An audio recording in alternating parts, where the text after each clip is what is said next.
Good evening friends, आप सभी लोगों को स्वागत है एक बार फिर से मेरे ऑनलाइन सेशन में।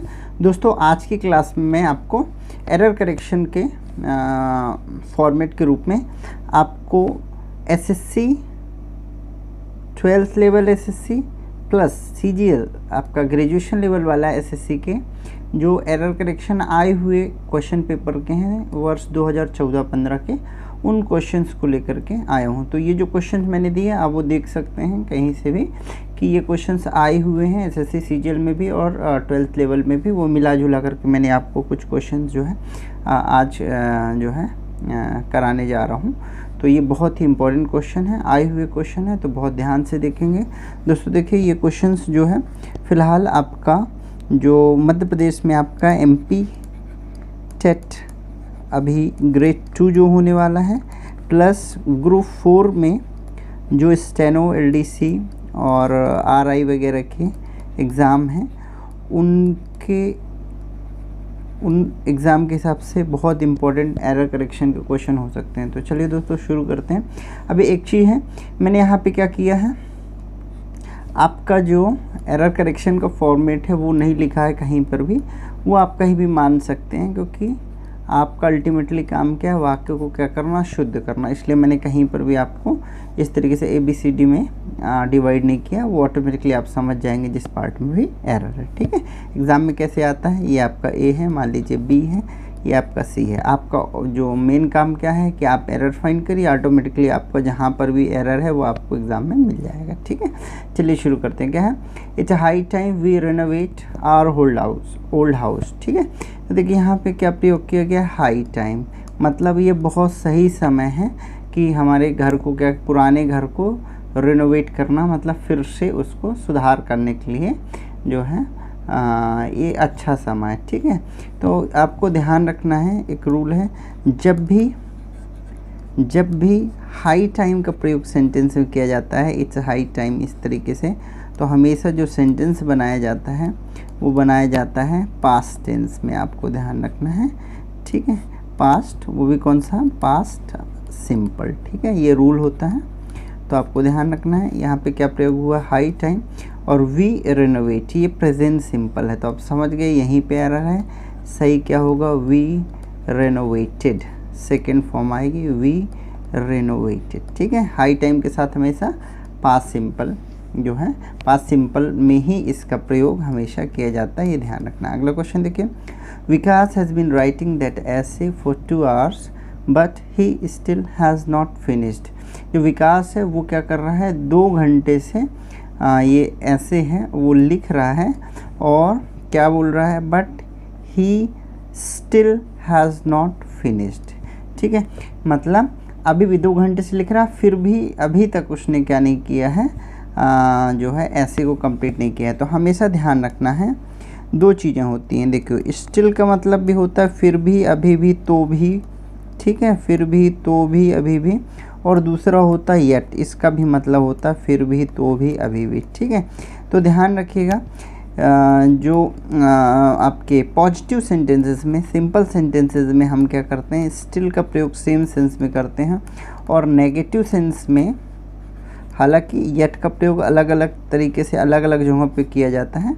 ठीक है, येट आपका एक कंजंक्शन के तौर पे भी इस्तेमाल होता है। ठीक है, फिलहाल उस येट की बात नहीं कर रहे, तो अलग अलग जो है मीन्स यहाँ पे होता है। तो फिलहाल आपको ध्यान रखना है, येट का जो हम प्रयोग करते हैं वो नेगेटिव सेंस में, यहाँ पे स्टिल की जगह क्या होना चाहिए, येट का प्रयोग होना चाहिए, ये गलत प्रयोग हुआ। He has not finished yet, इस तरीके से इसका प्रयोग होता है, स्टिल का प्रयोग यहाँ पे नहीं होगा, येट का प्रयोग होगा। अगला क्वेश्चन देखते हैं, the president reached back this morning after visit to the southern state.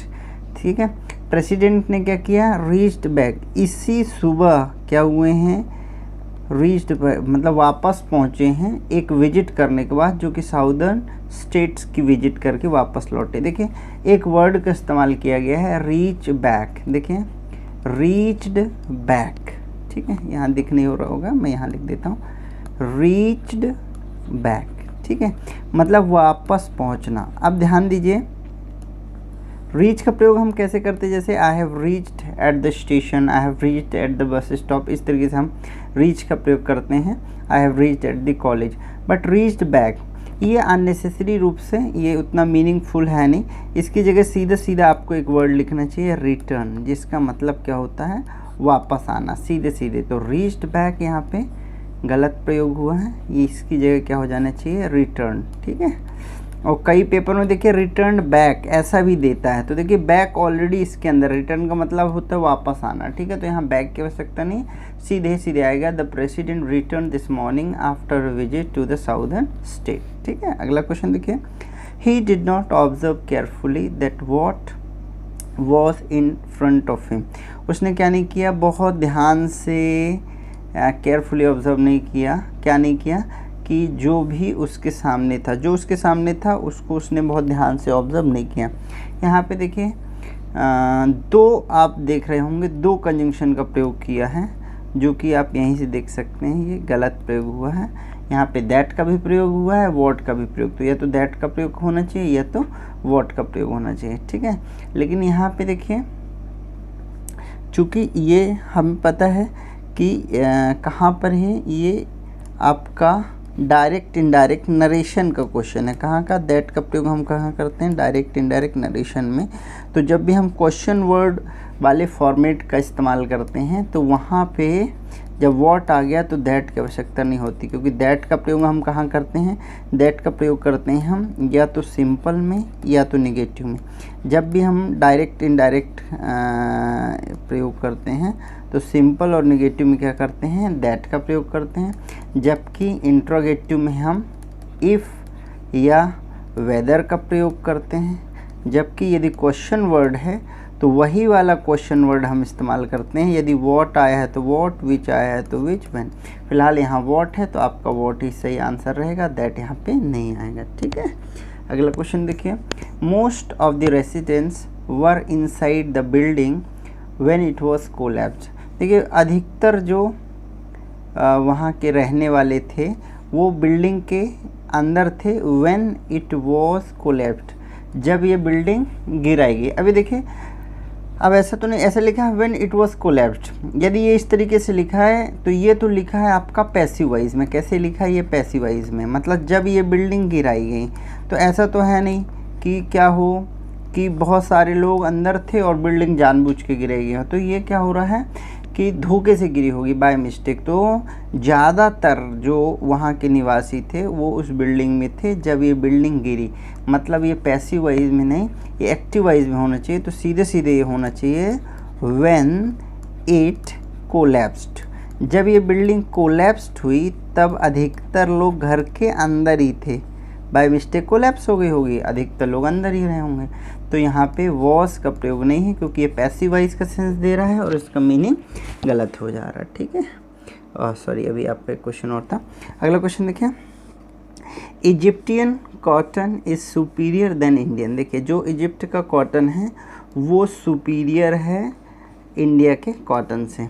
तो हमेशा ध्यान रखिए, हमने पहले भी आपको बताया है, जब किसी एडजेक्टिव के साथ ईआर का प्रयोग होता है तब हम वहाँ पे कॉम्परेटिव डिग्री में देन का प्रयोग करते हैं। जैसे ग्रेट एक एडजेक्टिव है, इसके साथ ग्रेटर हुआ और तब आता है than, greater than, better than, ठीक है। फ़िलहाल यहाँ पे देखिए कोई ईआर नहीं है, ठीक है। यहाँ पे क्या ही ओआर है, सुपीरियर। तो ये कॉम्परेटिव फॉर्म में तो है नहीं, तो कॉम्परेटिव फॉर्म में है नहीं तो ये देन आएगा नहीं। दूसरी बात हमेशा आपको ध्यान रखना है कि यहाँ पे इन्फीरियर है, सुपीरियर है, प्रीफर है, ठीक है, जूनियर है, सीनियर है, इनके साथ हमेशा हम टू का ही प्रयोग करते। तो आप ध्यान रखना, सही आंसर क्या होगा, Egyptian cotton is superior to Indian, मतलब इजिप्ट का जो कॉटन है वो इंडिया से बेहतर है, इंडिया के कॉटन से, ठीक है। अगला क्वेश्चन देखिए, your shirt looks so good. आपकी शर्ट कैसे दिखती है, बहुत अच्छी दिखती है। Where you bore it, where you bore it. अभी देखिए यहाँ क्वेश्चन मार्क ले गया है और यहाँ पे इसका मतलब पूछ रहा है आपकी शर्ट बहुत अच्छी है, आपने इसको कहाँ से खरीदी। तो देखिए जो क्वेश्चन मार्क है इसका मतलब ये WH पैटर्न है और ऐसी स्थिति में क्या आना चाहिए, why did, where did you buy it, आपने कहाँ से खरीदी। क्योंकि क्वेश्चन मार्क है तो यहाँ पे WH वर्ड के बाद क्या होना चाहिए, हेल्पिंग वर्ब होना चाहिए। चूँकि हेल्पिंग वर्ब है नहीं, इसका मतलब है रॉन्ग है। अब हमने देखा कहाँ पे है, यू बॉट मतलब वर्ब की सेकेंड फॉर्म मतलब पास्ट सिंपल। पास्ट सिंपल में हमने कौन सी हेल्पिंग वर्ब ली, डिड, और पास्ट सिंपल में फिर वर्ब की कौन सी आ जाती है, फर्स्ट फॉर्म। ठीक है, तो क्या आना चाहिए, where did you buy it. चलते अगले क्वेश्चन की तरफ। I have sent you a letter last month. इसको देखिए, इसमें क्या दिक्कत है, मैंने आपको क्या है पिछले महीने लास्ट मंथ क्या किया, एक लेटर। तो आपको ध्यान रखना है कभी भी last month, last minute, last जो भी हो, last hour, last week, last month, last year, कुछ भी हो, ये जो लास्ट है वो किस टेंस में प्रयोग होता है, हमेशा प्रयोग होता है पास्ट टेंस में। ध्यान रखिएगा कहाँ पे, पास्ट टेंस में। और यहाँ पे कहाँ है, ये प्रेजेंट परफेक्ट में। तो प्रेजेंट परफेक्ट में नहीं होगा। पास्ट सिंपल में क्या होता है, सब्जेक्ट प्लस वर्ब की सेकेंड फॉर्म प्लस ऑब्जेक्ट। ठीक है, तो I second form sent, I sent you a letter last month. किससे पता चला मुझे, लास्ट मंथ से पता चला कि ये पास्ट सिंपल का। चलते अगले क्वेश्चन की तरफ। All the glitter is not gold. देखिए ये एक प्रोवर्ब है, एक इडियम है, मतलब एक मुहावरा है जिसको हम चेंज नहीं कर सकते। ठीक है, ये और ये इस तरीके से नहीं है, कैसा है, all that glitters is not gold. इस तरीके से ये इडियम है, इसको हम चेंज नहीं कर सकते। ठीक है, इसी तरीके से लिखी जाती है जैसे आपका हिंदी में मुहावरा, लोकतियाँ वगैरह होती हैं, तो ये चेंज नहीं होती है ना। तो all that glitters is not gold, हर चमकती हुई चीज़ क्या नहीं होती, सोना नहीं होती। ठीक है, तो आप समझिए यहाँ पे क्या होना चाहिए, ऑल दैट। ठीक है, चलते अगले क्वेश्चन की तरफ। Does it matters whether a cat is white or black as long as it catches mouse. मतलब क्या है, क्या ये मैटर करता है कि कैट क्या है, वाइट है या ब्लैक है, जब तक कि वो क्या करती हैं, चूहे को पकड़ती है। देखिए क्या लिखा है, ये डज इट मैटर्स, यहीं आपको समझ में आया। यहाँ पे क्या होना चाहिए, एस नहीं आएगा, क्योंकि क्या होता है प्रेजेंट सिंपल में, क्या होता है, इट मैटर्स, इट ये मैटर करता है। तो सब्जेक्ट प्लस क्या होता है, present simple, subject plus verb की फर्स्ट फॉर्म एस या ई एस, राइट। तो सिंपल में तो ये मैटर्स होगा, लेकिन जैसे आप नेगेटिव आता है तो it does not matter, S हट जाता है नेगेटिव में, इंटरगेटिव डब्ल्यू एच वर्ड। और क्या ये मैटर करता है, डज इट मैटर। तो ध्यान रखिए इंटरगेटिव में भी मैटर्स नहीं आएगा, मैटर आएगा। ठीक है, तो यहाँ पे मैटर्स नहीं आएगा। अगला क्वेश्चन देखिए। My friend worked hard with a view to pass the examination. अभी देखिए मेरा जो दोस्त है वो क्या करता है, कड़ी मेहनत किया, विद अ व्यू टू, तो मतलब एग्ज़ाम पास करने के लिए उसने क्या किया, कड़ी मेहनत की। तो देखिए आपको मैं सीधे सीधे बता दूं कि आपका जो वर्ब के अंदर, ये मैंने अलग से टॉपिक बना भी दिया, वर्ब के अंदर 3 कॉन्सेप्ट होते हैं आपके, कौन सा, इन्फिनिटिव, जीरेंस एंड पार्टिसिपल। ये वीडियोस मैंने आपको बना दी हैं, यदि आपने नहीं देखे तो जाकर देख लें। ठीक है, यहाँ पे देखिए इन्फिनिटिव, जीरेंट और पार्टिसिपल। यहाँ पे हम पढ़ते हैं कि विथ अ व्यू टू के बाद जो है हमेशा जीरेंट का प्रयोग होता है। विथ अ व्यू टू के बाद हमेशा जीरेंट का प्रयोग होता है, और जीरेंट क्या होता है, वर्ब की फर्स्ट फॉर्म के साथ आईएनजी।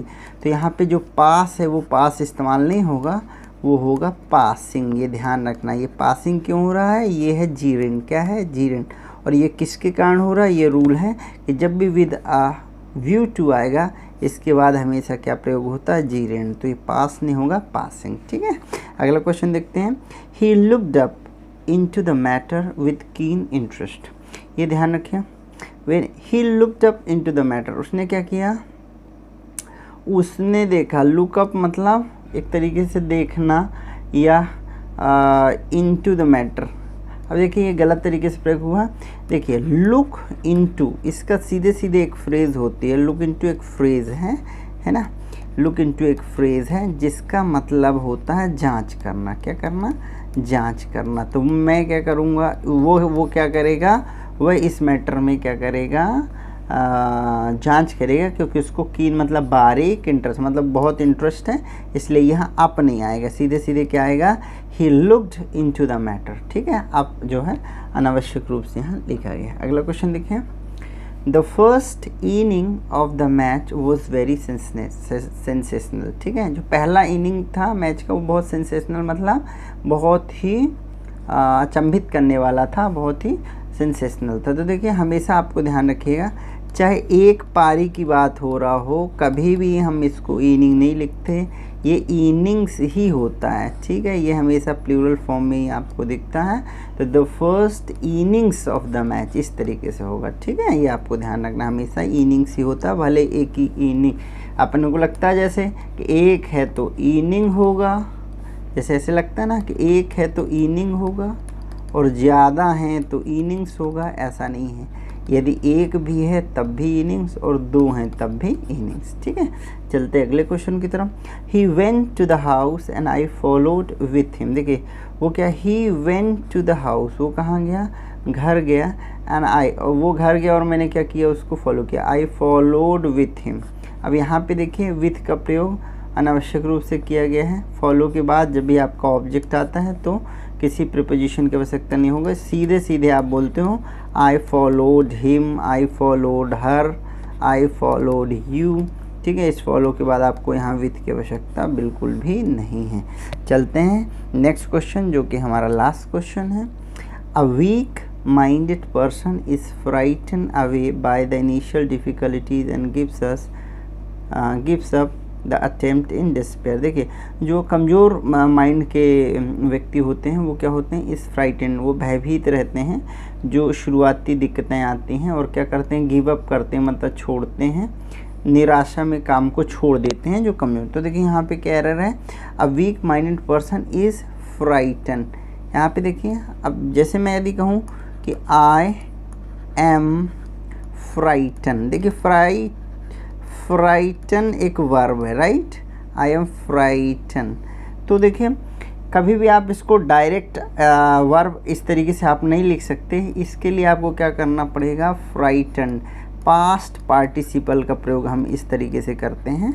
ठीक है, और इसको हम एडजेक्टिव भी कह देते हैं, जैसे फ्राइटन क्या है, आपका past participle as a adjective वाले फॉर्म में हम इसको मान सकते हैं। ठीक है, तो और इसको डिटेल से समझने के लिए वर्ब का टॉपिक जो है, वर्ब का वीडियो चेक कर सकते हैं। ठीक है दोस्तों, तो क्या आएगा यहाँ पे, a weak minded person is frightened, यहाँ पे आई जो है ईडी लग जाएगा, फ्राइटन। ठीक है, तो वैसे तो ये इसको आप एडजेक्टिव भी कह सकते हो या ये पास्ट पार्टिसिपल। ठीक है दोस्तों, तो ये थे आपके एसएससी सीजीएल और 12th लेवल जो आपका एसएससी होता है उनमें वर्ष 2014-15 में जो क्वेश्चंस आए थे वो थे।